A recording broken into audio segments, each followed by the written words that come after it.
July 2nd. Comparing.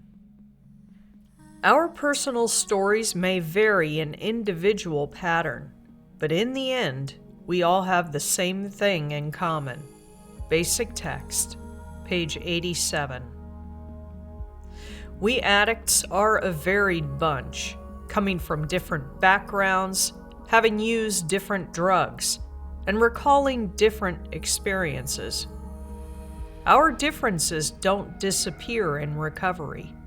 For some, those differences become even more pronounced. Freedom from active addiction gives us the freedom to be ourselves, as we truly are. The fact that we are all recovering doesn't mean that we all necessarily have the same needs or goals. Each of us has our own lessons to learn in recovery.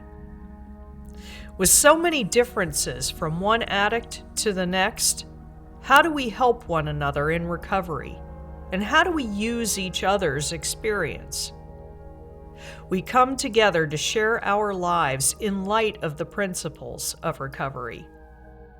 Though our lives are different, the spiritual principles we apply are the same.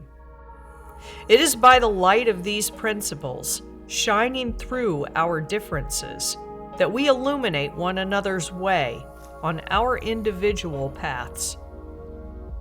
We all have two things in common: addiction and recovery. When we listen carefully, we hear others telling of suffering from the same disease we have suffered from, regardless of their specific backgrounds. When we open our ears, we hear other addicts talk of applying spiritual principles that promise hope to us as well, regardless of our personal goals.